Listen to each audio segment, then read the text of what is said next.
Broadcast, Jordan. We have started the live broadcast. Back to Zoom meeting.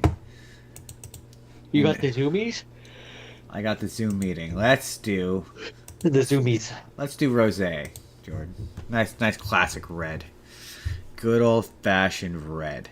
Super Now, Saiyan Rose. now we check. Now we check.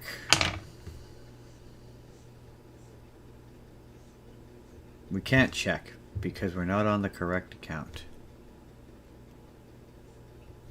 Now we can check. And we like. Spiderman. Spiderman. See, look at that sweet button. This is Dave Spiderman. Okay. Okay. Alright. Yeah. In 3, 2, 1.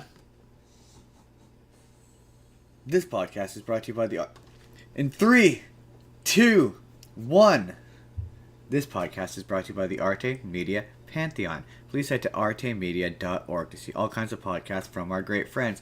And if you'd like to start your own podcast, they can provide you with the tools and resources to do so there. So please head to artemedia.org. That's ARETE media.org. Let's do this, Jordan. See, normally for these special in-between season bonus episodes, I wouldn't wear the regular shirt, but I forgot that was a thing, so I wore the regular shirt. But we're off this week, but we're here, so we're gonna do this live, so I don't have to edit it. We're here. No fear. Get used to it. Yeah, we're here for a week. We're just doing the news though. We'll be back. We'll be back with the full show next week. But this week, it's just the news, and also, I know I said it was just the news 5 seconds ago. That's a lie. I'm gonna do a brief. I watched the first episode of Lanterns, and I'd like to tell you all what I thought of it. Segment before we hop into the news. Jordan, I would like for you to guess right now, right here. You think it's bad? What you think I thought of the HBO show Lanterns? That it was bad. Jordan, it wasn't very good, and the reason why I felt so compelled to watch this is because there's so many reviews I saw, that were saying a bunch of things that sounded like bad things as though they were good things. Like, that just kept happening, where they're like, it's just like they promised. It's a true detective show, so it's boring. It's just what they said. It's a more grounded show with more grounded characters, so it's boring. So they really stripped away, what makes Green Lantern. So it's bad. And it's just like, there's this one smug guy on TikTok who keeps popping up, and it's like, man, no, that when it's gonna tie into one of the news items we have today, but it's like, since we found out that Lantern was good, like de facto, as if it was a statement of fact. Did I say it's the Spur of the Moment podcast? By the way, welcome to the Spur of the Moment podcast. I don't know if I did the intro. We're gonna do the news. We're gonna do Green Lantern. Welcome to the Spur of the Moment podcast. I'm Justin. That's Jordan. We're on break technically. There we go. I did the intro mid Green Lantern review. So Jordan thinks I think it's bad. Yeah, it's not very good. The number one thing is it suffers for okay. I was trying to think of how I could condense what I thought about this into like a sentence, and it's bad. That's the sentence. The best way I could put it is no, it's bad as 2 words. I guess that is a sentence, but it's another one of those terrible superhero shows, which is ashamed of the thing that it's ashamed themed of around. That it's themed around. So in this case, sorry, I just realized that In this case, it's Green Lantern. In this case, it's Green Lantern. Sorry, I just realized my volume was really high. I could hear myself echo. There we go. That's much better. Yes, in this case, it's Green Lantern. It's deeply ashamed of the fact that it's based on Green Lantern. It's a lot of tell, don't show. So instead of showing us this Green Lantern's origin in a flashback or perhaps a sequence, this show has no budget, so he tells us what happens instead. He tells us the story of what happens instead of showing it to us. It's one of those superhero shows. It reminded me a lot of Spider Noir, where it's a lot of, remember that cool thing that I did before? You're never gonna see it. It's like and it's frustrating because I don't have any loyalty towards Hal Jordan as Green Lantern whatsoever. I could care less who Green Lantern is. In fact, I grew up with John Stewart as Green Lantern, so I'm really way more attuned to John Stewart as Green Lantern anyway. I prefer Hal Stewart as Parallax. Like, that's where my alignment on love for John Stewart is. I like John Stewart in this. I like their relationship. This is another example of this is a sequel to a show we never saw. They don't even bother to spend any time doing how Hal Jordan and John Stewart met. The show jumps in and they're already training and they're already partners, and it bypasses them meeting, him getting picked, all that. The show doesn't even have the budget to show the Guardians. There's just a lot of like really frustrating, like, whoever wrote this, I think it's the guy who wrote the Watchmen show, and Damon Lindelof, he wrote Lost as well. They're really fixated on the fact that the Green Lanterns are space cops. So a lot of what happens. I mean, to be fair, that's a pretty big part of what they are. It is, but it's not only what they are, and it's not only what Green Lantern the superhero is. Like, he's not a cop. He's a pilot. Like, and this show is automatically like, yeah, he's a cop. He's doing cop things. We're doing hacky fucking interrogation scenes.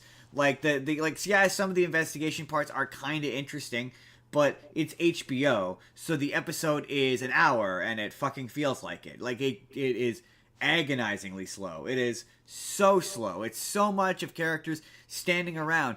And, like, they said this in interviews about the show, being like, oh, you really run into a problem of what do you do when you have a ring that can do literally anything.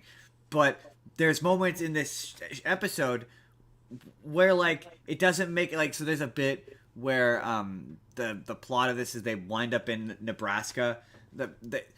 One of the things I like, it's not all bad. There are stuff I like. I like the fact that the mystery is centered on Abin Sur getting killed, kind of like the movie is. But unlike the movie, it's not Parallax, at least not yet.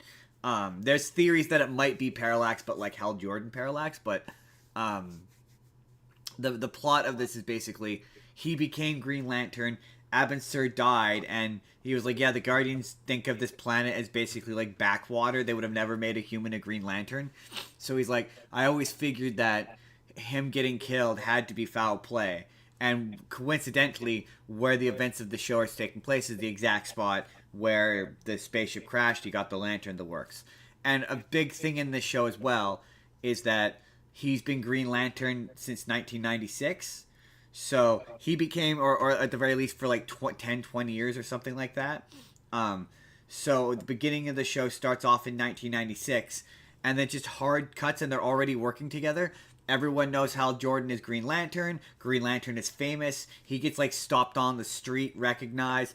Everyone knows that John Stewart is working with Green Lantern, so they know that he's a Green Lantern in training. So there's no, like, secret identity. There's no, like... It sort of...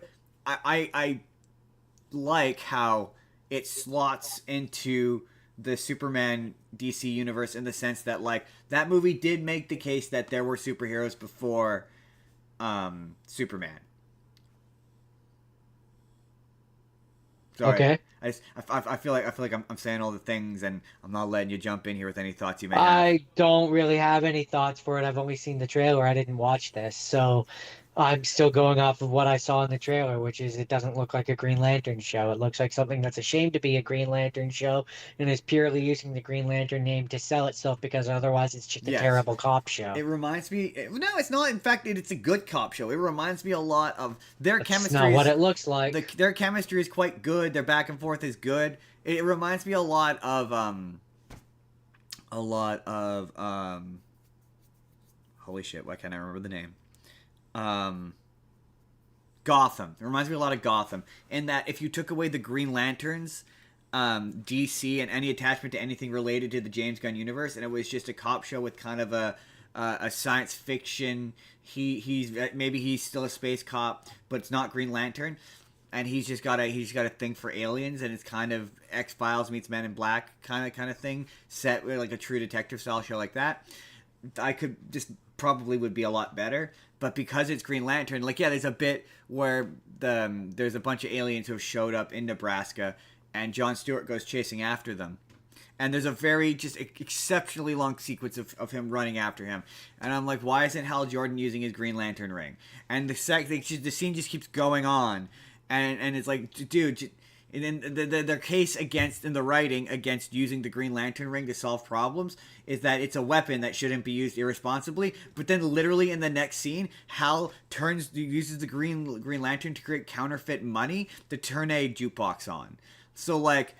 So you're willing to use this weapon for this, but you're not willing to use it to create a rope to trip the guy as he runs away, so your partner doesn't have to run 3 blocks after him. It doesn't make any sense. It's illogical. And then the show has the audacity to do that thing where it tries to lampshade it by having Jon Stewart in the next scene go, why don't you help me chase the guy? And he's like, and he just shrugs, and you're like, why didn't you have a magic space ring that could solve all your problems? You can literally fly with it. Right, and like there's a bit where like there's so many shots and sequences of them getting out of cars, and the opening scene of the show is he flies off. It looks terrible, it looks cheap as shit, but he flies off. So you're like, what the fuck? He can fly. Why is he driving everywhere? It makes no sense. This at least doesn't do the bit where the suit is a construct. It's an actual physical suit, but you don't see it. You see it kind of in one sequence at the beginning of the episode, and then that's it. It's made very clear that this is a Jon Stewart show, which, like, that's fine, but at least give him some shit to do. I mean, to be fair, this is the first episode. I'm going entirely off the first episode, but it's not very good. I'm actually not against this guy as Jon Stewart. Again, my Green Lantern is pretty firmly Jon Stewart.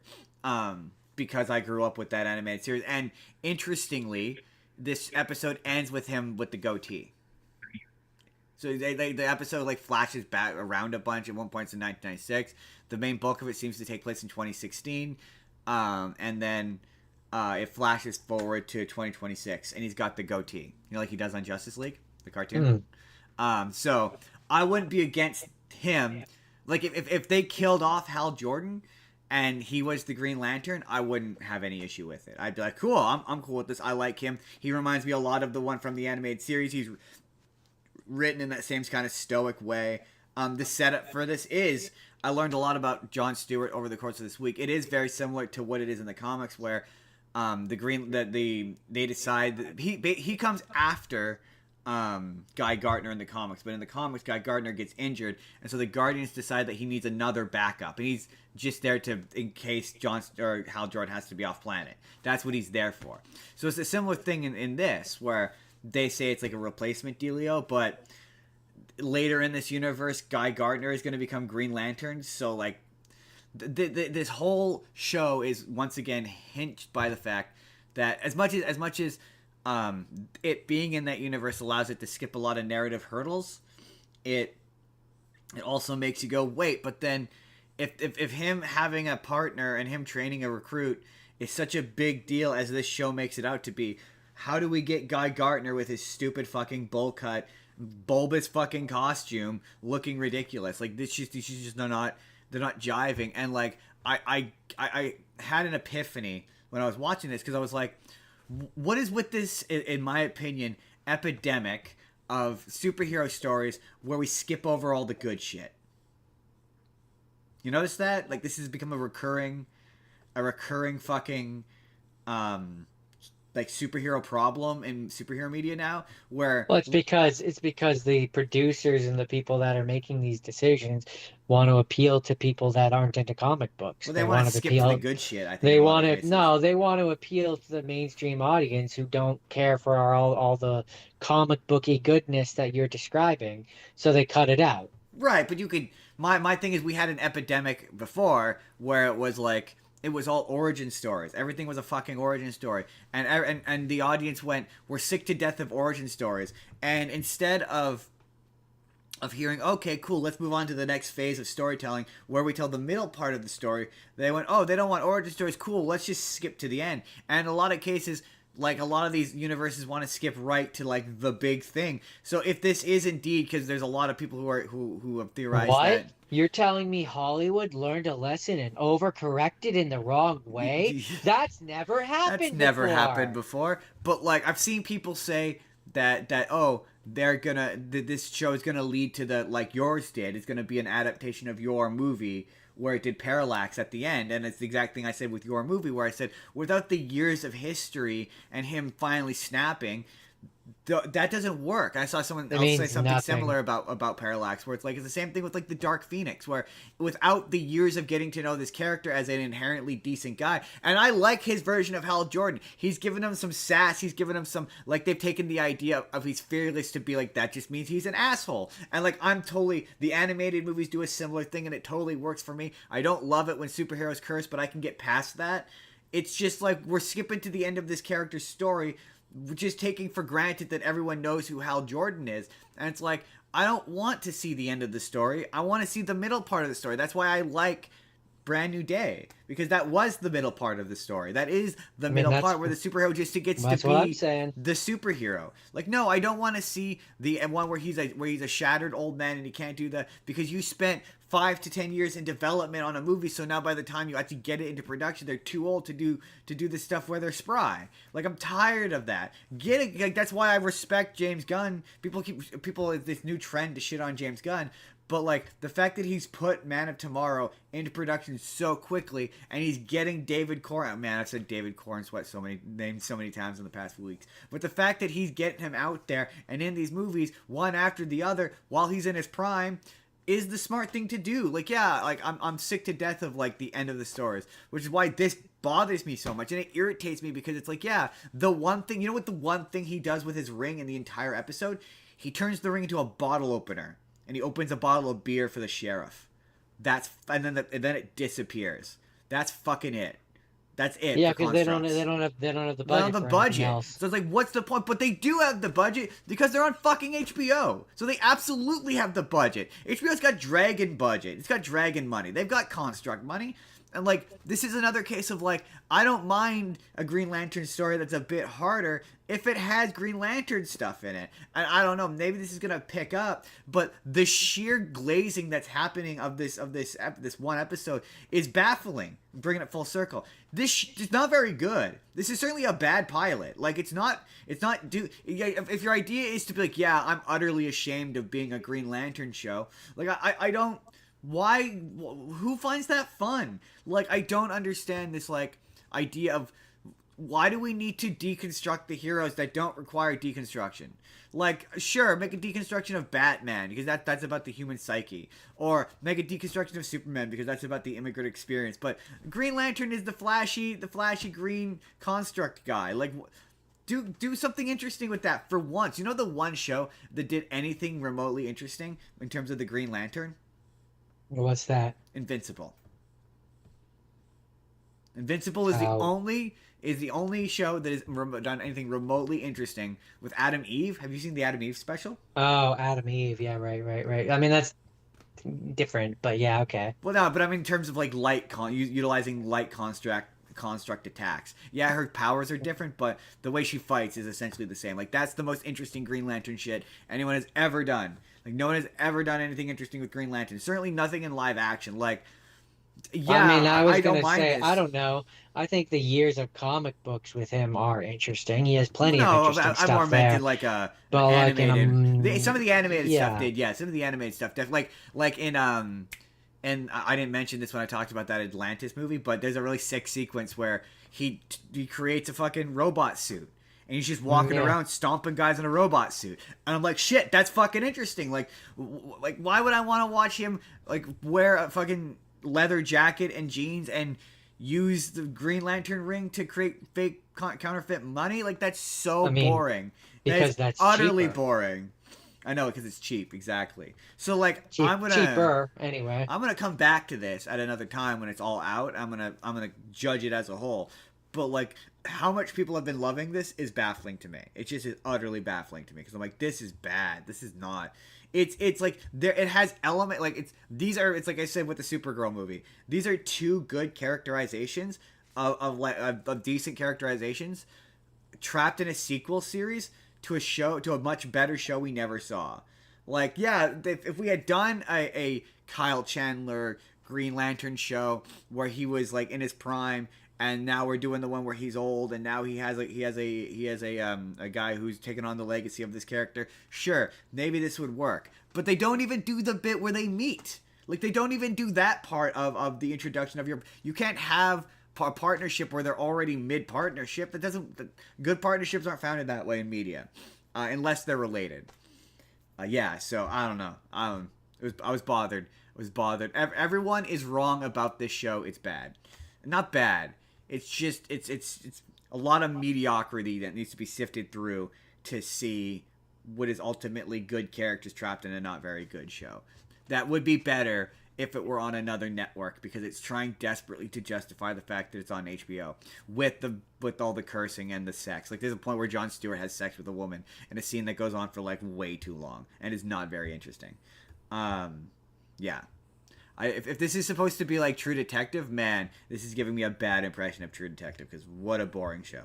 Come at me, comment section. I'm stalling as I look for my... There it is. I have no strong feelings one way or the other. It looked bad.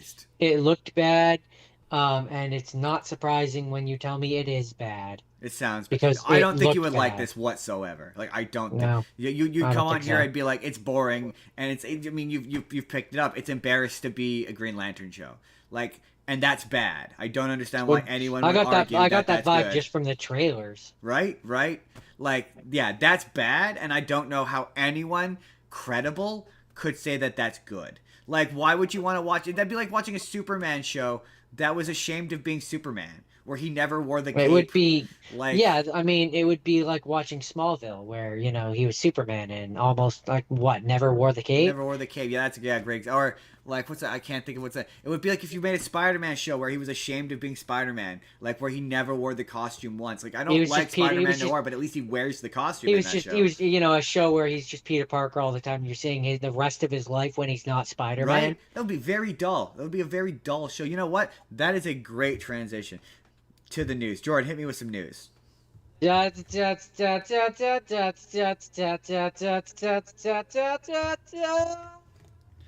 Because, Jordan, they announced officially the name of that Superman spin-off TV show with Jimmy Olsen and Gorilla Grodd. It is going to be called The People versus Gorilla Grodd.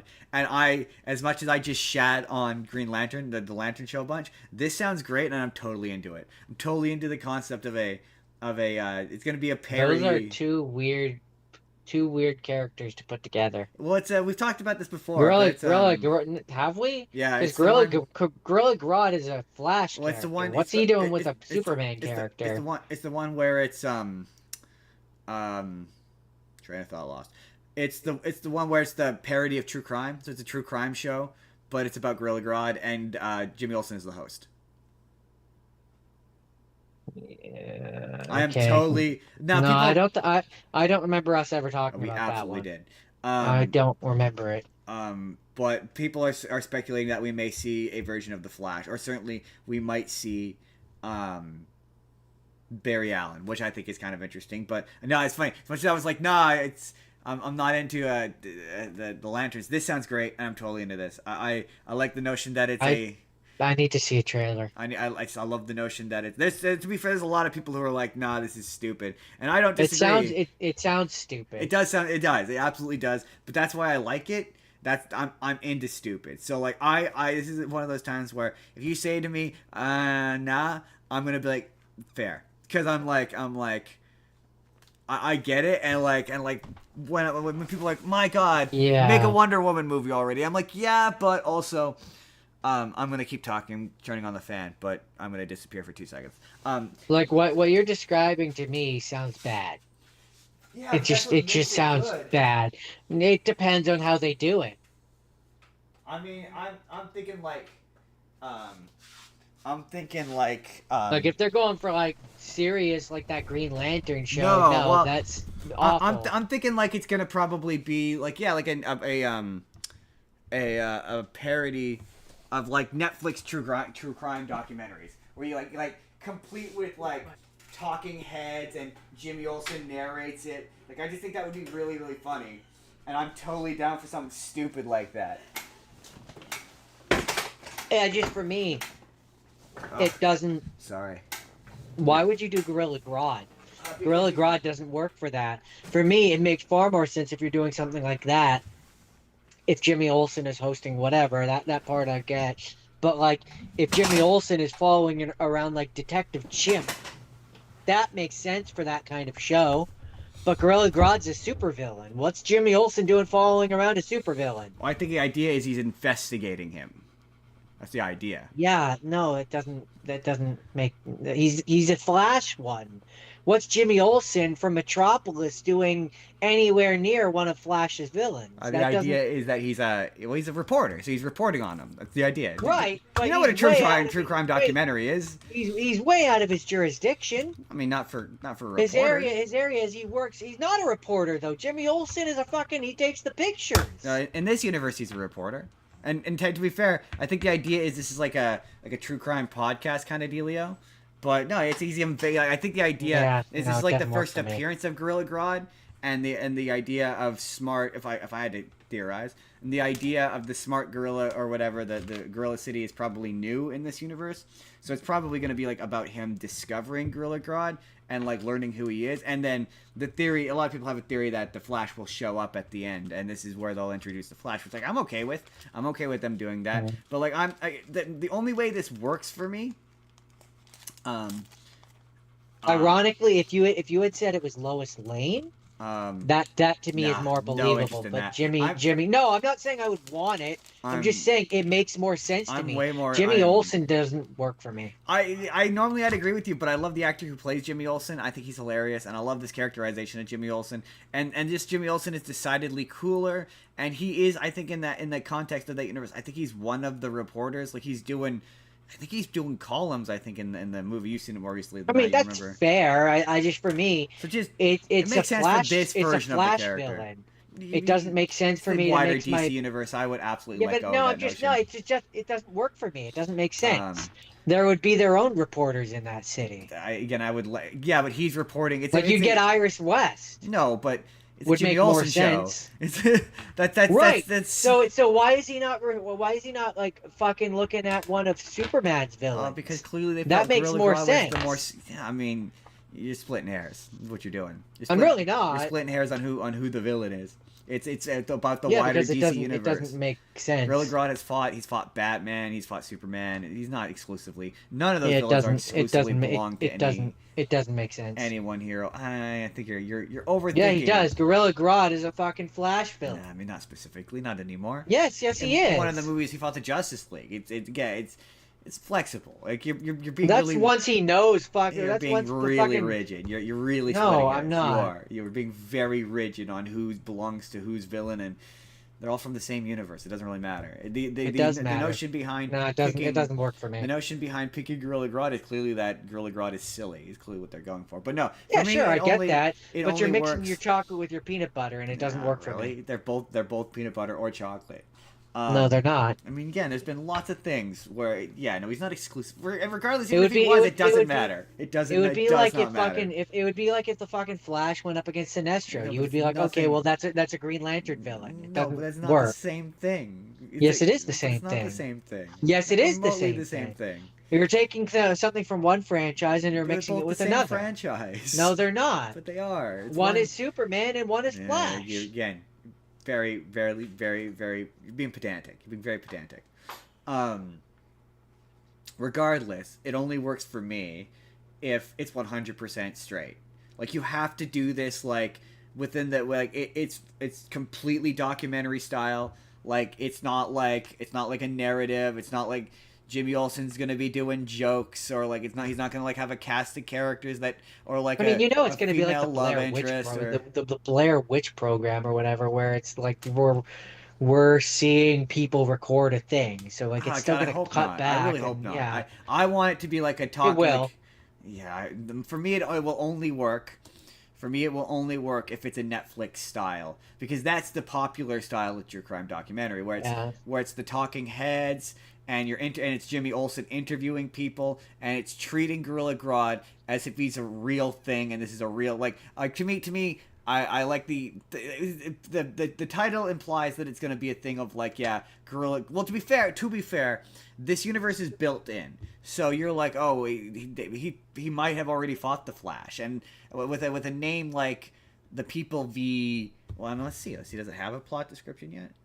We're doing a lot of guessing. There might be a plot description, but it sounds just based on the name that it's going to be a thing of Gorilla Grodd has done a Gorilla Grodd crime and he's been busted by the Flash, and he's going through a public trial. By the sound of it, that's different. For me, that's different at that point. So they'll expand the world established in James Gunn's Superman through a unique mockumentary lens. The official logline reads, a super-intelligent ape is convicted of murdering his father, the king of Gorilla City, in an 8-part true crime docuseries. The Daily Planet's Jimmy Olsen reopens the case, investigating whether or not Gorilla Grodd was wrongly convicted in one of Metropolis's most famous murder trials. And then it goes on to say who's playing Gorilla Grodd. All right. I just that did not sound like my thing.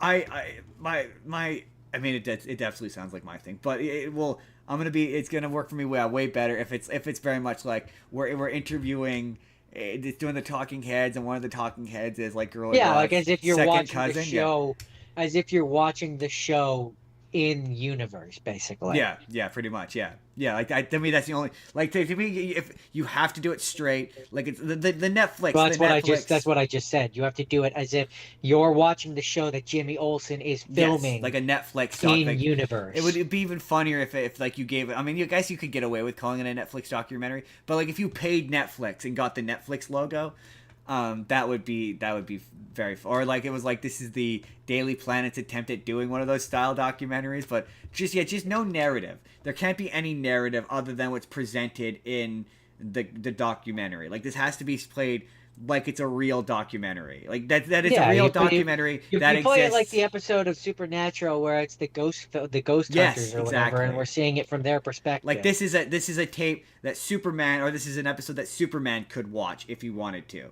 In the universe. That's why I said it's the show in universe that you would be watching if Jimmy Olsen made this show. Yeah, exactly, I get what you're saying. Yeah, I just don't. It would really depend on how they. No, that's valid. This is not me arguing for or pushing for this, because I get it. You're one of a chorus of people who are bro, just make a Wonder Woman movie. You're not saying that part of it, but that's the basic sentiment of, why are you wasting your time making a fucking Clayface movie nobody asked for, or a Jimmy Olsen show nobody wants? Or I'm kind of also in a broader sense, I guess, being stay in your lane. Why are you being weird? This is weird. Why are you being weird? They are weird though. Just make another Superman movie. This universe is weird. That's kind of the stake he kind of came out on. That was the hill he wanted to die on. He was like, no, I'm not gonna do Superman first. Creature Commandos. Have you heard of Creature Commandos? No, you haven't. But nobody remembers that movie. Everybody remembers Superman. That was a show, kind of making my point. Nobody remembers that. People remember Superman. Sandman movie first. No, you want Batman movie? No. Sandman movie. Nobody wants this. I get you want this, James Gunn. And this was, I think I put this in this week. I think I might have cut it from last week.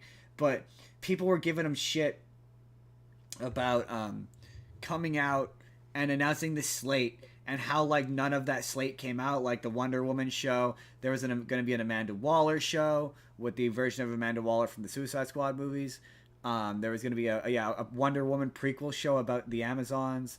Lanterns did inevitably come out. I think there was a Booster Gold movie in there, and half of them didn't come out. It was that's because that's why announcing those large slates fucking is stupid, and I've always hated them, and they're dumb. Announce your movies as you make them. Stop doing this thing where you announce your thing 10 years before you're ready to make it, and when it's just a concept. When it's just a concept and it's not going to be made, don't waste the audience's time with it, and then 5 years later when you decide, this isn't really working for me as a concept, you can cancel it and nobody gives you shit for it.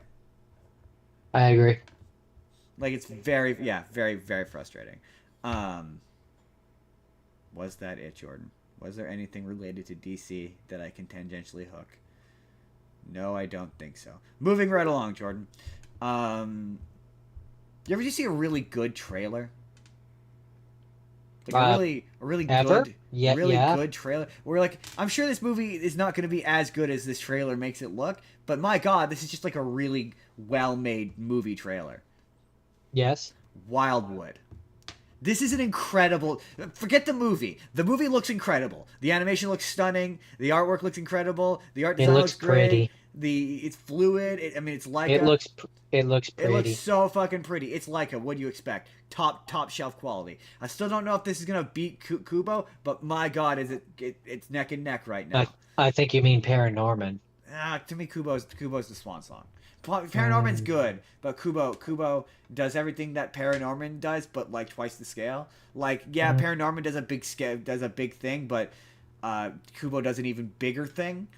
mm, Um, I and don't know if I I agree. just think But it's anyway, a more fluid movie. Yeah, I think that's their opus. That's the best movie they ever to made, and each their own. nothing will ever top that. But this is not an original story. This is based on something. But just more back to the original. This is an incredible trailer. It's just a really well. I've said that before. I said that about something else once, where it was like, this might be a bad movie. Who knows? I doubt it. But just it's like the sound design is incredible. The way it matches, the music match is brilliant. The song choice. And it looks pretty. It looks pretty, but the song choice, how the song, as someone, I mean, come on, as someone, we grew up making AMVs and just like matching music to movement, where it just matches along with the song is really hard, and it's a really hard Yeah. thing to do creatively, and just like the song choice, the fact that it's wake me up, but it's slowed down and it's sad, it adds to the mood. Like the mood of this thing is really giving me like like a Miyazaki kind of vibe to it. Like it's very, I think it's one of those like, I think Miyazaki meets Narnia. yeah, I know, I can see why you would say Narnia. To me, it's the animal. It's the fact that the plot of it is that it's the crows have kidnapped the kid. Like to me, that's, I don't know, that feels. But then again, you've I guess you could say, Justin, that they murdered that kid. mm, I don't think so. I think the kid's gonna live. Well, I know. I No, think. no, I meant because a group of crows is called a murder. Fair. I haven't. I've So never read the book. Let's they read this. murdered. Yes. They murdered that kid. This is the official synopsis. So this says, set just beyond Portland, Oregon, Wildwood begins when headstrong teenager Prue McKeel's baby brother is abducted by a murder of crows and carried into the impossible wilderness, a hidden forest most people don't know exists. Prue follows, joined by her loyal but hapless classmate Curtis Melberg. She crosses into a world unlike anything she knows, a vast and unpredictable wilderness of talking animals, bandits, ancient powers, and rival factions, all caught in a struggle for the future of Wildwood. As Prue ventures deeper into the forest, which begins as a rescue, becomes something much larger. To bring her brother home, she will have to navigate a world with its own histories, loyal secrets, and discover why she was drawn there in the first place. Yeah, that's kind of a... So Narnia. Yeah, I mean, I would have said Narnia, Arthur and the Invisibles, Fern It's Gully. more like Narnia. I mean, yes, it's like all these things. I think can be like more than one thing. Sure, I'm just saying it's Um, mostly like Narnia. They go to a secret um, world where there's animals that talk. yeah, but also you got again Arthur and the Invisibles. That That's one. shrinking down to a fairy. That's completely I different. mean, and going to a world with talking animals. Well, there's no talking animals in that one. I will correct you, Jordan. I am batty and I am erratic. No, you said Arthur and the Invisibles. Oh, Arthur and the Invisibles. Aren't there animals in that one? No, there's the fairy people, and then there's like the evil things. Yeah, And then don't they ride bugs? they ride bugs, but they don't talk. I mean, it's still shrinking down to animals. You said talking animals. No, I meant shrinking down to animals. That's not what you. That's not what you said. It takes stuff from all of these things. It takes Also, I'm surprised you didn't mention Epic. Another right. thing where they shrink down. I did think of that. I'm going to be honest with you. I did think of that, and I couldn't remember the name, and I was stalling until I remembered the name. Well, there you go. Epic. Now you It have the reminded name. me of Epic. Yes, it reminds me of a bunch Now, of shit. yes, the Fern Gullies, they do speak to animals, so Um, I will give you that. but like, regardless, the plot of that sounds very. We've seen this, and Yeah, that's I what mean, it still good looks pretty visuals though. will. No, yeah, good visuals will do that. It elevates a project, and this is easily. I think it's their best looking movie. I really do. Whether or not it's their best movie, like from a story standpoint, I think it's their best looking movie. Yeah, I certainly think that this is a good trailer. yes, very good trailer. Like just incredible trailer. Like that's happened to me Like before. whether Where the you're like, rest of the movie looks as good as the moments that they specifically made for this trailer to make this trailer look good, right, this we will trailer have to looks good. Yeah, we will have to wait and see. But they definitely picked all the best moments to make a trailer out of. set to an incredible song choice. Like that song choice, like, I was Oh, feeling emotions, man. uh, I was like, oh man, I'm feeling like, I guarantee you the song choice came oh, first. for sure it did, for sure it did. But like, I was feeling feelings. I was like, oh man, this is really getting me in my emotional core. I'm like, it's really effective, and I can't tell if that's deceptive or not. And that is a testament to the quality of a good trailer. A good trailer will do I that. I am machine. I feel nothing. Um, but I mean, it's Leica. As soon as I see Leica, I'm like, I'm in. The only It's one like of a their movies what? I would qualify as like being bad or even remotely close to it is Sasquatch one they did where it's Zach Galifianakis. Pretty sure that was them. I didn't mind that one. Hugh Jackman. I actually would have gone with Box Trolls. I think that's their weakest Oh one. right, I completely forgot about Box Trolls. Yeah, Box Trolls not very good. It's good, but it's It's one of them not, has to be yeah, the worst, and yeah, it's there. exactly, exactly. That's a tough one because I've never seen the Sasquatch one in full, so I cannot. Missing Link. Yeah, I I cannot. think that's what. I'm pretty sure that's Leica. I'm positive that's Leica. I think so. Yeah, I'm pretty sure. I cannot be bothered to Google it, so I'm just gonna I guess. can't Google it. I only have my phone Can't today. cannot be bothered. But Box Trolls is yeah. Like I like Paranorman. I think Paranorman has the best story. But I just think in terms of visuals, I just think Kubo and the Two Strings is the best visual, their best movie visually. Absolutely stunning animated movie that you would not believe is stop motion if someone didn't tell you. Incredible. Box Trolls has a big skeleton thing in it as well. Um, anyway, that's Wildwood. That's the trailer for Wildwood. Next, Yes, it was. it's funny. It's funny that you said for this next one. This is the movie Buddy, which is a horror movie about a Barney character who murders kids, I guess, and who people have forgotten about. It's funny. It's funny that you said Five Nights at Freddy's, because That's just the first one. There's a number of ones that came to I my went, mind, but well, that's you the know, one we I thought. have. That's the one that I thought you would know the name of. Well, I went. Well, we have Chuck E. Cheese, but he does a murder. So we need Barney, but he needs a murder. The space was there, Jordan. The space was there, and it needed to be filled. That we needed Barney, but he does a murder. In terms of other things that audience members might know that I thought of when I saw this, Amanda the Adventurer, Poppy Playtime, Oh, that I do know. uh, Five Nights at Freddy's, all of those like the ARGs where like they create the fake show in their thing that you have to go and look through to find all the hidden lore that helps you solve the mysteries to solve the rest of the thing that you're doing, whether it be a game or a ARG or a this or a that. Um, and yeah, so watching this trailer made me think of that. It says Patton Oswalt is in it. I'm guessing Patton Oswalt is the voice of the thing. But I just it made me go. I'm surprised we've never done Sesame Street, but it's a murder. We've done Didn't we? It Chuck E. Cheese. Wasn't that Happy Time Murders? No, not like no, not really. That's more like what if we did the Muppets, but it was South Park or Family Guy than it is what if they did a murder. They do a murder in that, but it's not like a Five Nights at Freddy kind of murder. It's not like a kid or an adult goes to the set of his beloved childhood show, and it turns out the puppets on that show kill people. They've never done that, to my knowledge. Okay. Maybe All they right. have. Yeah, this looks weird. It does look weird. I'm automatically into it because it looks weird. because I just like Like things it that are just weird. yeah, it really makes me think of like those there's a lot of YouTube shows that have done it, like a Yo, lot of YouTube the things where it's back like rooms. the back rooms, the ARG, that's like it's a show within a show. There's a lot of them. Like That's some would argue probably what this is too many based of on. them. If I wouldn't be surprised. Oh, probably. Um, Or inspired by or yeah, whatever. like you just Yeah. know that you're not gonna see the thing kill anybody. It's gonna be vibes. Depends on what they rate it. I don't understand what. It's funny. I initially I was like, I don't understand what Netflix's weird fascination with One Piece is, and then I actually watched because I saw this popped up. This was Lego One Piece, and I was like, I don't understand why Netflix is all in on One Piece. And then I watched the trailer, and I was like, oh, okay, the framing devices, the live action characters are telling a story. Oh, okay. Specifically, their Usopp is telling a story because a thing with the character Usopp that is, I know this from the original, is especially in the beginning of his arc when he on the island that he grew up. There's this rich girl or whatever who he would sit in her window and he would tell her stories, and they Oh, would all be lies.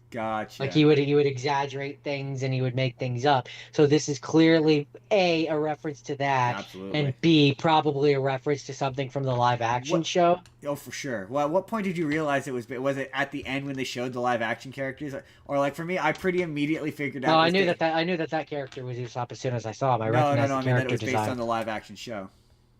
Oh, I didn't until the end. I Really? didn't Oh, know. I immediately. I just thought that they were doing like a Star Wars saves the universe or I whatever where immediately knew that it was the live action one because Luffy had a Hispanic accent out of nowhere, and I was like, I'm not watched One Piece, but I've seen that character enough oh to know that he does not have a Hispanic accent. no, well quite frankly, the entire time I was watching the trailer, I was almost saying to you, it bothers me that they replaced the voices Oh like in the yeah, original it's anime. just the live action voices, And like then I just the that's character. where you might have heard me when I get to the end and I'm like, oh, clearly they're the live action people Yeah, because it shows the live action as characters. soon as he had a Hispanic accent, I was like, oh, he's the actor who plays him in live action.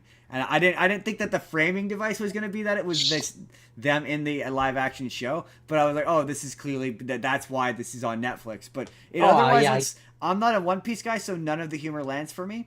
I But guarantee you that those live action scenes, there's probably two. There's one in the very oh, for first of the sure, episodes and one in the last episode, or if it's a movie, I don't even know. it's a Is it a special. show? It's a special. It's a special. Yeah. So there'll be one at the Oh, beginning for and one at sure. the end. Absolutely. Or there'll be just the one at the end, and that the twist will be Yeah, that yeah. yeah. I like it reminds me. I like the those Lego style shows. Yeah, So like it does remind me of Brick by enough, Brick.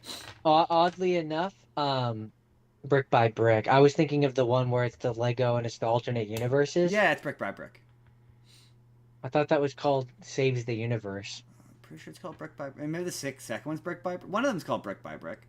I don't know. Because they're Anyways, rebuilding the you know, universe brick by brick. I think that's season two. Is that season 2? Oh, fair enough. I think that's season two. Fair enough.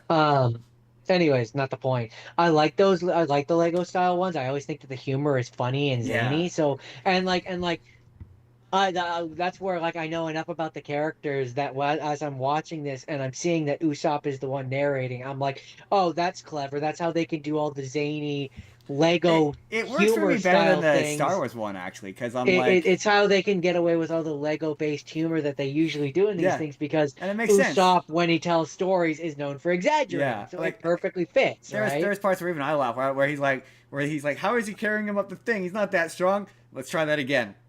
Yeah, and then That makes sense. it's like, oh, that makes more sense. To me, that works so much better than the Lego Star Wars one did, where we're like, okay, the explanation for how this is working is kind of clumsy. Like I said that when we talked about that show. This is less clumsy, but like, This works better. it definitely, it's funny. It's funny you said though. It definitely reminded me of those Star Wars. Also, it was giving me major Dragon Ball Z abridged vibes. Yeah, Like yeah, but super. to be fair, those shows are like the Lego based shows are that kind of humor. That kind of, yeah, exactly. Where it's like, look at the Um, ridiculous thing the show does that we can now make fun of. yeah, pretty much. And clearly it's gonna like really abridge things because that's the Lego way. Yeah, it's just Um, really funny how it's like, hey, we have One Piece abridged, and it's made by the actual people who make One Piece, and it's Lego. It's just weird. It's weird, and it kind of made me go, yeah, what but would it's you want to funny. see get the Lego treatment besides If Dragon I could Ball? if I could do like like anime or Anime. It's got to be a anything. shonen anime. Dragon Ball. Anime. Could be Dragon Ball. Other than Dragon Ball. Or Dragon Naruto. Ball is Dragon Ball or Dragon Ball Z is the first obvious one, but my second choice is Naruto. Naruto Then would my be fun. third Shaman choice, King. Shaman King. Shaman King. Fourth choice would be Death Note. Death Note. Yes, but it has to 100% take the piss out of itself. There can't Absolutely. be it can't Light remotely take light itself has to straight. be like what I would do if I did a Lego one is I would have it be where all of the characters are ridiculously silly except for Light. That would be Light funny. is the That would be one funny. character who stays Yeah, serious. 100% that. But also I also like making him a bit, giving him a bit of sass, like having him be a bit sassy, because I think that would also be funny. All of his, I don't know. self seriousness would I be think kind of it. funny if there's a bit of sass to it. I think it's funnier if like But I don't disagree. he's the super serious and then you use Ryuk to be like, dude, chill. I don't disagree. I do think that's also funny. Jordan, apparently, that 007 First Light game looks like they're gonna make a second one because the first one is hitting impressive numbers. 4 million units so far. Not bad. I really would like to play that, I would, but as I don't want to well. spend. But I don't want to spend the amount of money that But I it need got to me get thinking, it. Jordan. You got me thinking. The you give that company, so they've made Hitman. Now they've done 007. You can give that company any IP you want to make a video game, but it has to be that company. Hmm. Interesting. Mission Impossible. I could see why you would say that, but Mission to me that would Impossible. be too similar to 007. That's fair. I want to see them do something strange and different. I'm going Terminator. Oh, interesting. Didn't we say Terminator though? For the people who Did made that we? RoboCop game. Sure, but I also think this would be an interesting That'd one be to kind of try fun. that. That'd be kind of fun. You play as the Terminator. It needs to be something where it involves stalking and killing someone. Yeah. A Marvel character, a Punisher game. Punisher. That'd be Ooh, fun. that'd be interesting. Or Because they made a Punisher game and it's really Punisher fun. would be good. Um, hmm. Who else? Okay, so if not Mission Impossible, you would go Punisher. For me, if not Terminator, then I have one more backup if you don't say it. I got one more. and it's one where I guess maybe Manhunt would be probably good for them. Interesting. I was gonna say Fast and Furious. And that way you can That's do a weird one. Exactly, it's weird, and then you can do car stuff. Yeah, that's a weird one. That's not. I'm not saying bad. That's different. Right? It's just one of those like there's the weird choices that I would make where it's like it'd be interesting to see them do a Legend of Zelda, I mean, that's never gonna but that would never happen, right? Or like if I'm going to superheroes, I'd like to see them do like a Batman. Batman would be fun. I like to see a Batman that I see. That's the thing is like things get successful and they get so stuck in the thing that's successful that you never Yeah. get to see anything different. So like I want one that's I not like not in the Arkham style. right. I like the Arkham games, but I'd I like to do. see a Batman game that isn't that. Like my favorite Yeah. Batman game is. I mean, I love the Arkham games, but my favorite Batman game is still Ooh. Batman Begins. Like 100% Or Batman you know Begins. the other one that I would maybe I would maybe give to them because it'd be, and this is probably gonna be like yeah on the nose because I just said Batman, but I think they would also make it an interesting Spider Noir game. Ooh, that would be fun.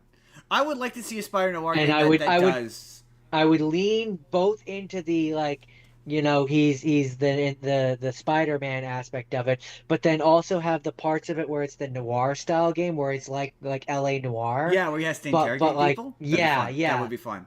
But yeah, you really need to pull back though and like make it more like Shattered Dimensions, where I mean, yeah, maybe it's gonna be a bit of a knockoff, but like yeah, you can add in some detective stuff, and where it's basically Arkham, the Predator stuff, where like you have to sneak around because he's Yeah. not as strong. He can't get into fist fights. He can't web swing.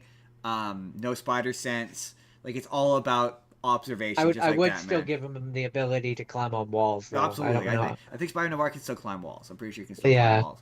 But like, maybe give him his own version of like, don't make it like Spider Sense where he can like dodge. Well, no, but then again, maybe you should because if we're ripping off Arkham, we want the the dodge mechanics. So maybe he can have spider sense, so you can do some combat. But definitely, yeah, lean more on the stealth elements of it. You Next just story. make it you just make it a weaker spider sense, so like he can only fight like two guys at a time or Yeah, something there you like go. that. So we didn't talk about they revealed a trailer at D23 for season 2 of Your Friendly Neighborhood Spider-Man. There's an extended sequence where he fights Doc Ock, which I was like, did he not become Doc Ock at the end in the last season? I guess he didn't. No, I believe he got arrested But you see him for fighting as that. Doc Ock. They revealed that there's going to be more classic, like it's going to be more classic Spider-Man villains. So like Scorpion, he's coming back, but he's going to look more like he does in the old '60s comics. I can't remember who else was coming back. But We know Venom is going to one of be the major there. things is you see him get hit by the Venom symbiote, and he's got a Venom kind of face. But interestingly, they revealed um, uh, Eddie Brock, which is crazy. Like this is the first Spider-Man show in like decades where Eddie Brock is probably going to be Venom. And even more Good. interesting, he shows up and he's blonde. He's blonde haired, and he is played by Josh Keaton. Which, if you don't know who Josh Keaton is, he is the voice of Spider-Man in Spectacular Spider-Man.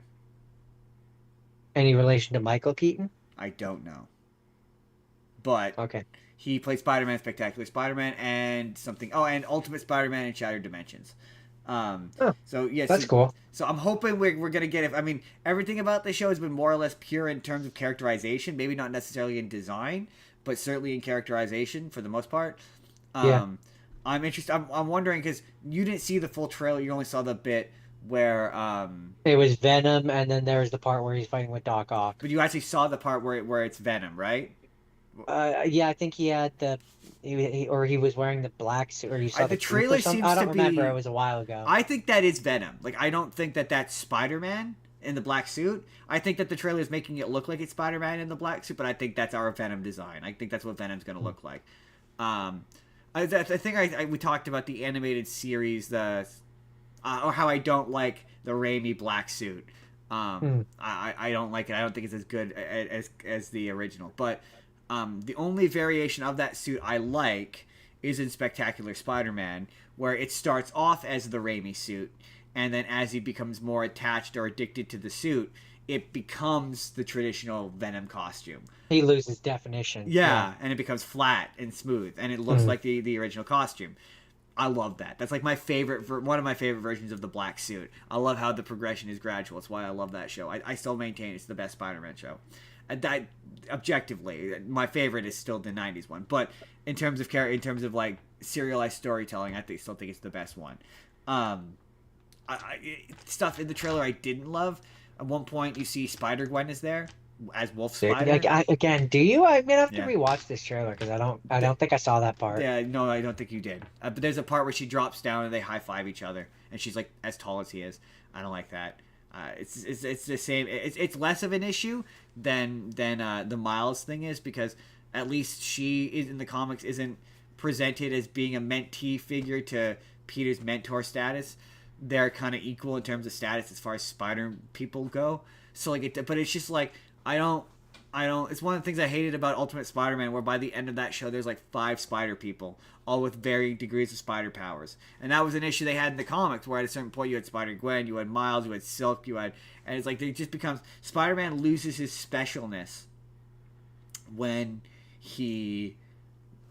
there's more of him. Like he's not as special when he's not on his own. At least not in my opinion. Yeah, and like unless they're from a different universe and they can Right. come sparingly to save the day on like a Exactly. special issue. Like that's my thing about the Spider-Verse movies, is those movies are supposed to be about Miles Morales, but he gets so overshadowed. He doesn't get to be Miles Morales in his own Spider-Man adventure where he fights his own Spider-Man guys. Like that movie's case, that his nemesis is the Spot, a villain that nobody had ever heard of except for really nerdy people.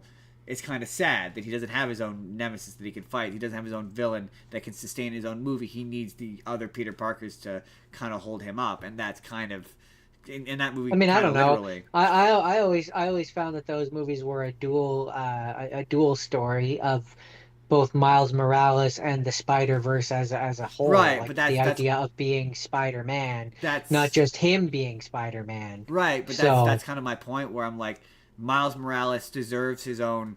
I'm Spider-Man. I fight Doc Ock. sure, I'm just There's saying nothing that high that's not stakes the about point. it. I'm just saying that's not the point of these No, I'm not movies saying in it is, but particular. I mean, you it's were. sad. It's sad for Miles Morales that unlike Peter Parker, who gets to have his own Spider-Man movies where it's about him being Spider-Man, Miles Morales gets hitched to this story of it's not about being Spider-Man, it's about Spider-Man as a thematic concept story where he doesn't get his own because they don't think that Because that's because the producers or whatever don't think that Miles Morales can could get sustain his enough own movie. popularity to sustain his own But he movie. can. He's a very popular character, and that's unfortunate, and that sucks, and that's frustrating. Whereas like, I feel the same way about Miles Morales as I do Peter Parker, where the more overburdened he becomes with other Spider people, it loses its magicness for me. Because I'm like, to me, Spider Man is a character. He works on his own. He has the occasional friend that pops in occasionally, but Yeah, he I doesn't mean, have like a sidekick or I think the best interpretation of the Miles and Peter working together thing is the PS4 yes, absolutely. or PS5 Spider-Man Yeah, 2 or the whatever. Insomniac one. Um, Absolutely. yeah. Completely agree. Other than that, yeah, for the most part, I prefer it when Spider-Man works alone. Yeah. But like, if they have it be a thing where like, yeah, you know how in that game, Spider-Man, the Peter Spider-Man handles like all of the city, and Miles Morales mostly just handles Brooklyn. Right? You Right? know, he's small. He's the small scale. I like that kind of level where it's Right? like they have their own levels and their own areas, and sometimes they help each other out, but for the most part, like they're two independent Spider-Man bachelors doing their own thing and not tying themselves to any Right. particular I wagon. guess there isn't a rule that there can't be more than one spider related, but it's just yeah, I don't know. It bothers me also a little bit less that she's there mostly because this is season 2, and it's been a year since he's been It, Spider Man. So like, and they uh, can always do a time skip. I think to be like, oh, it's like a year later or whatever. It's a little less frustrating than that 2017 show where he's like, I've been Spider Man for 3 months, and I'm going to teach someone else how to be Spider Man. It's like it's not. This isn't I working. need to see that. I need to see the context That too. more That too. I'm not. It does. because It dampers my excitement a little, but not enough for me because to not want to watch it. That'll say. Because like they set up at the end of the last season that Norman has got Peter's blood and stuff like that, and they're figuring out how to read. That's how they made that spider, right? Yeah. The one that goes back in time to make Peter Parker the spider person. So like it doesn't shock me that that spider goes missing, but he has like 14 other ones that have different variations on the spider I'm formula, sure, and but that's how this person gets their powers, nah, and then ultimately this person probably goes bad, and Spider-Man has to stop them. maybe, but nah. I'm good. Anyway, moving on. Moving right along, Jordan. It's been revealed, Jordan. I see. What I think is what studios do now, especially with animated shows, is they order a typical 20 episode season or 23 episode season. They animate 23 episodes, and then they split it in the center, and then they wait a year. I'm positive King of the Hill did it. I'm positive that Stranger Things Tales from '85, because they're saying that the season 2 of Stranger Things Tales from '85 is going to come out a year after the first season, and that's literally impossible. Unless they already have It, have already started on it. right? Exactly. They would have already had to have started on it for it to come out within a year. That's just how animation works. And It so, just like, it just it just feels like they order the whatever the 24 standard or whatever anyways, and then they're like, okay, well we can release half of it halfway through our production cycle, so at least we're putting something out, exactly. so they're not waiting 4 years, they're waiting two And then we years can or call it whatever. 2 seasons, and then the audience thinks they're Yeah. getting 2 seasons, and they're not. They're getting two halves of one season. There's the same shit happened with that King of the Hill reboot, where it was like, yeah, the new season's coming out next year, and you're like, that's literally impossible. Like that's clearly this was clearly one season of television that you split in half and called 2 seasons of television. It's really obvious that's what's happening here. And like I'm not against it. It's funny enough. I actually like that spinoff. I think it's better than the original show. Come at me. Come at me. It's actually a good show, unlike the original show. Come at me. Fight me. Fight me in the streets. I'll defend myself. I'll defend myself every day of the week because I'm right. it's better than the original show. That's right, I said it. Jordan has to watch it now so we can agree or disagree.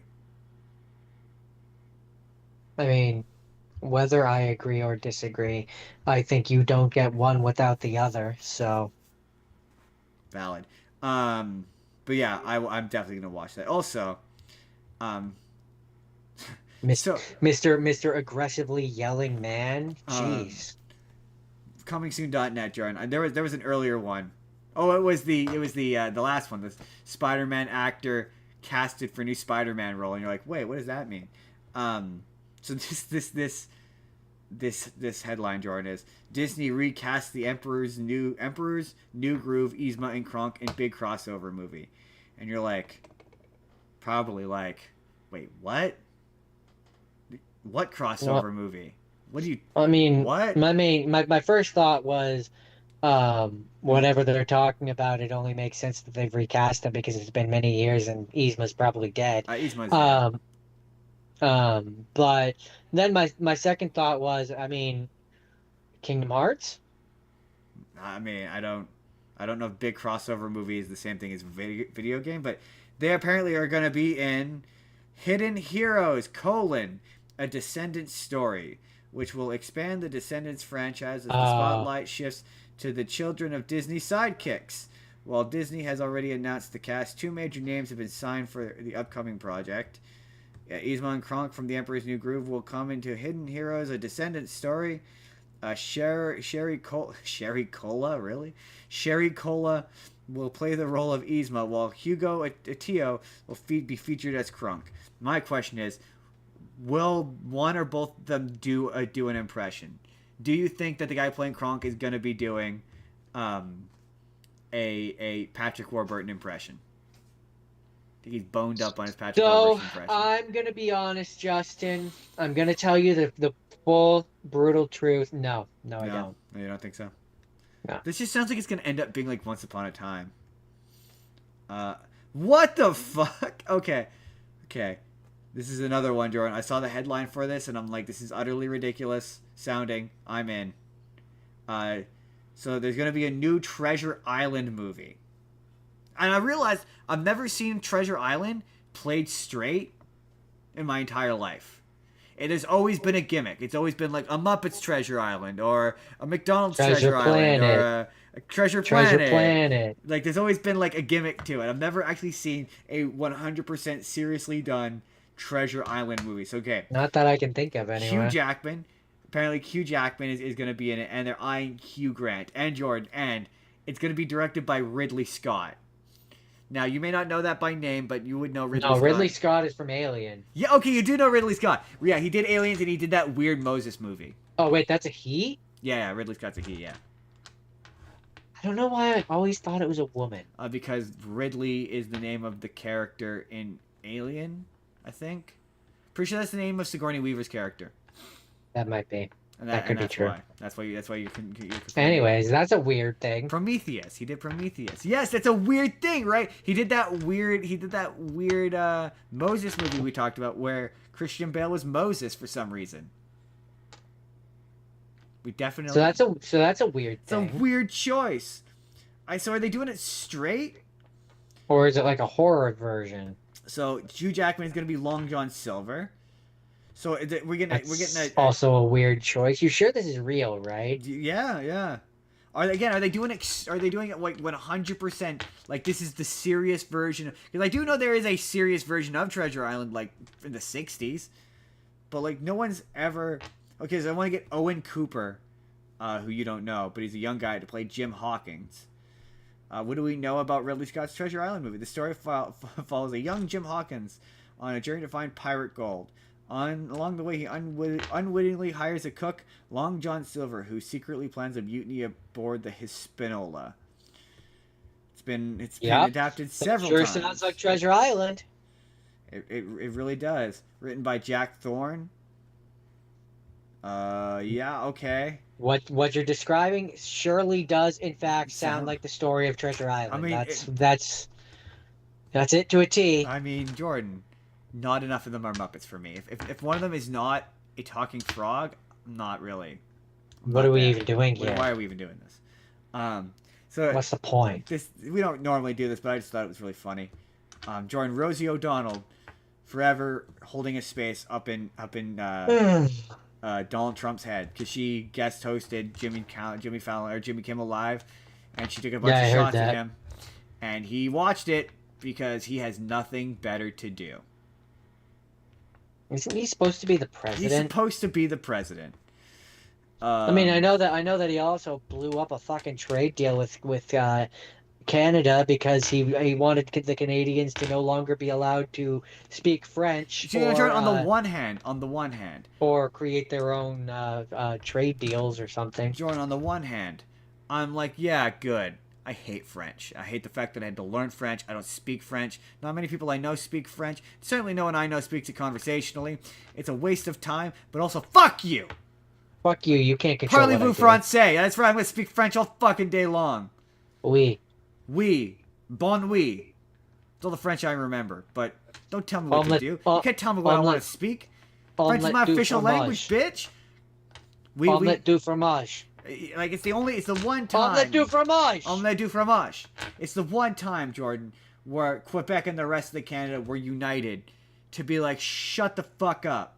And Yeah, fuck he unites you. Canada against him. Like, all of us. French. We all, not we French. as Western Canadians, we hate the Quebecers, but together we hate Donald Trump more. I mean, Elbows up. yeah, we hate the Quebecers like you hate that uncle that won't shut the fuck up. But when the next door neighbor tells you that your uncle is a fucking idiot, you're like, dude, shut the fuck up. That's my uncle. Yeah, shut up. That's my uncle. I'm allowed to make fun of my uncle. I can tell him. We're allowed to make fun of my uncle. You're not allowed to make fun of my uncle. He's a piece of shit. You can't call him a piece of shit. Yeah, only I'm allowed to call him a piece of shit. I know he's a piece of shit. Jordan knows he's a piece of shit. You're not allowed to call him that. Although it's very funny because I will say elbows up. We don't do politics here, but the actual rejection, the actual reasoning behind the not wanting to speak French thing was like not completely unreasonable in its like conception of like everyone's Stop defending him. Well, everyone's taking it sort of out of proportion in the sense that like all it was really like was like, hey man, maybe we could do these deals in English, but like fuck them. No. It'll be 100% in French. I'll put it in French and I won't even be able to understand it specifically because you said not to put it in French. Google Translate is free. Exactly. I failed French and I can still Google Translate with the best of them. God, insensitive. Yeah, we're gonna cut that, Jordan. No, not that though. What? But we just did a whole bit about French and Canadian. We're gonna cut it? No, we're gonna cut the bit.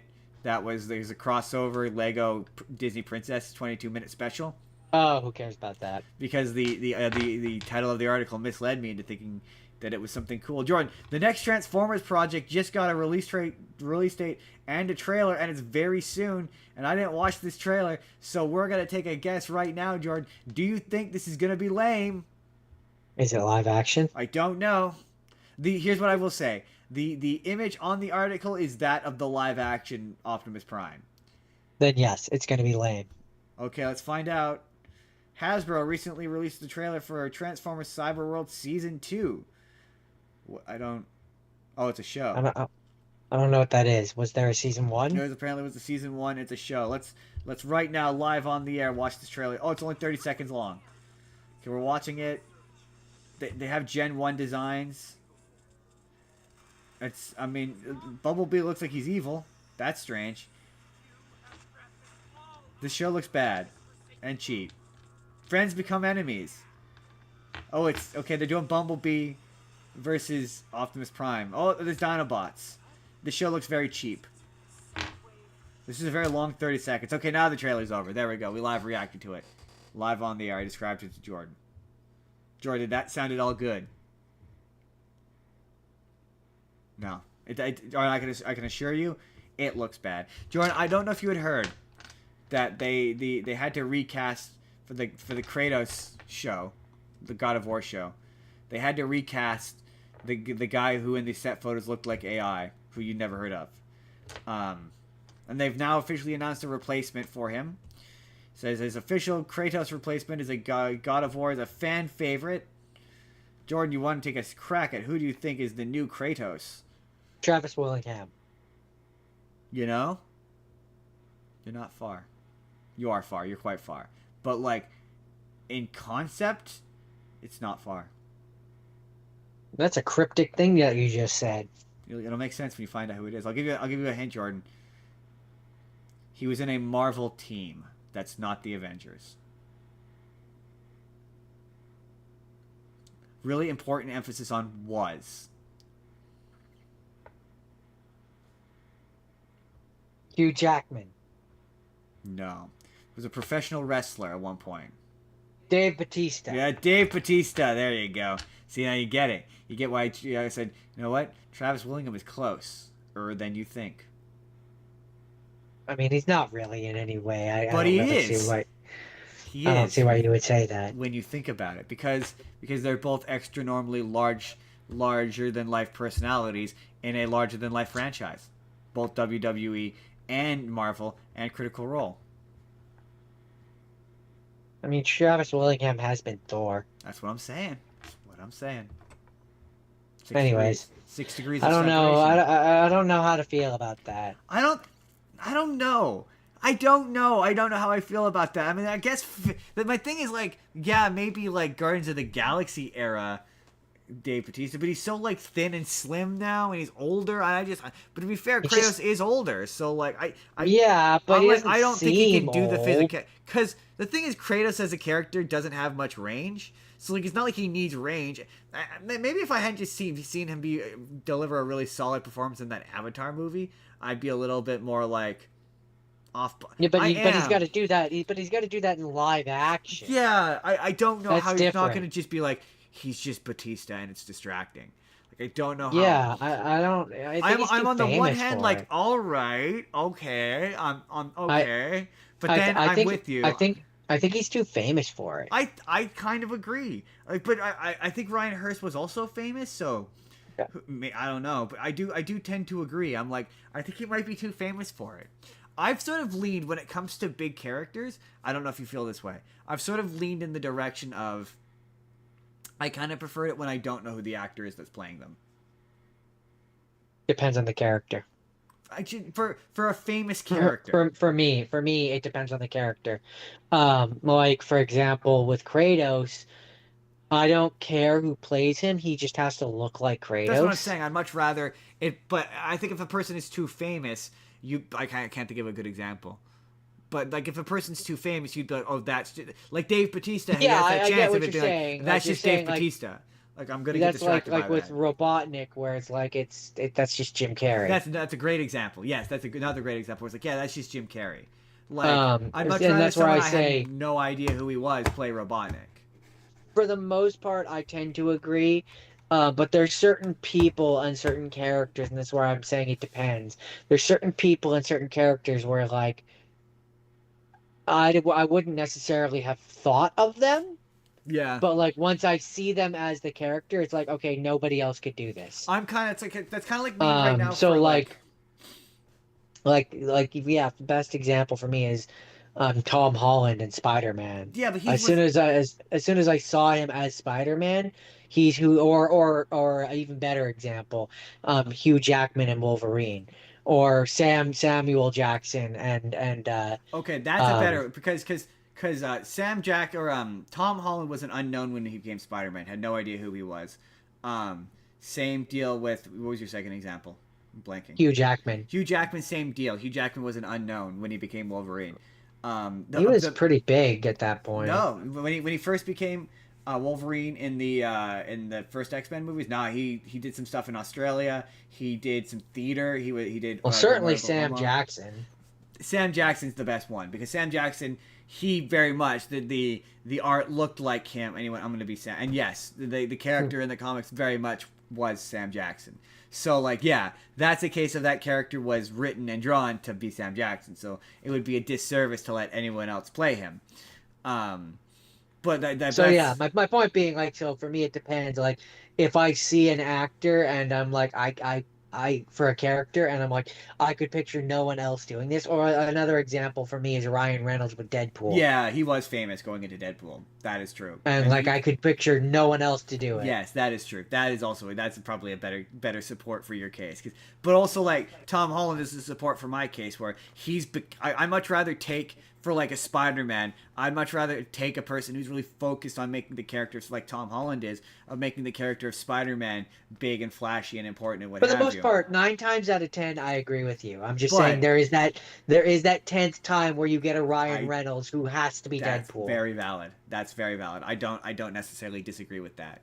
Um um um Or um even when he was Hal Jordan. I never had an um issue. I always like when I looked at him as Hal Jordan, I was like, yeah, he Yeah, looks he like Hal becomes Hal Jordan. Jordan, and yeah, like the Kyle Chandler, Hal Jordan, and Ryan Reynolds, Hal Jordan are not far off of each other in terms of characterization. Like people are gonna, that's probably gonna be a hot take, but like they're kind of more or less the same character. So like, yeah, for sure, definitely, I definitely get what you mean. Oh, that's my thing with. I think my latest hot take is I think people need to lay off the criticism that all celebrity voice casting is stunt casting.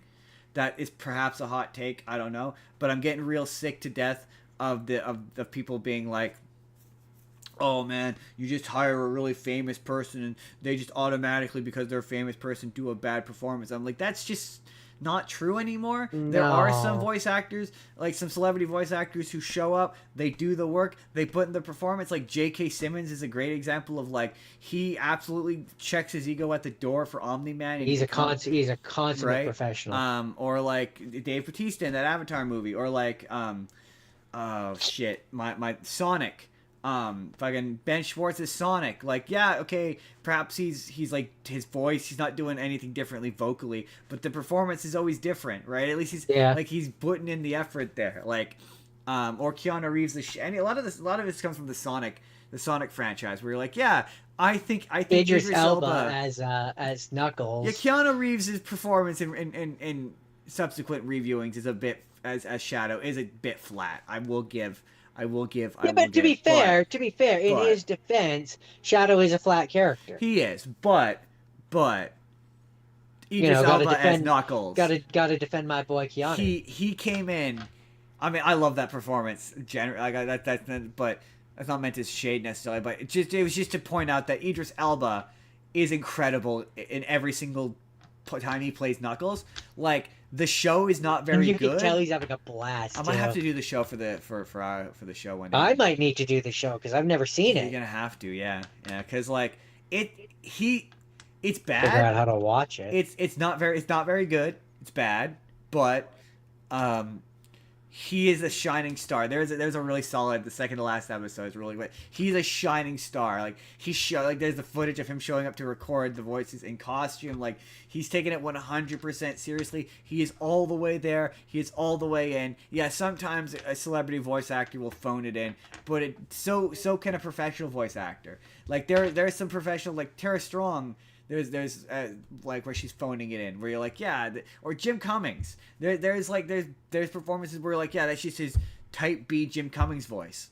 You know, oh, it's Pete, or it's uh Tigger. or it's Tigger. Yeah, it's varying blendings of that. Where it's like, yeah, sometimes a professional voice actor can put in a laser. Or Matthew Lillard. Matthew Lillard as Shaggy. He's a celebrity, but he's an incredible Shaggy. Like sometimes a celebrity voice actor will absolutely put in the effort and put the work, and I'm kind of tired of like this Not like, every situation is the same. right of turning it into this class thing of like, oh, the celebrity voice actor is in a higher class and so they get treated as a blah blah blah blah blah blah blah blah blah blah blah blah blah blah blah.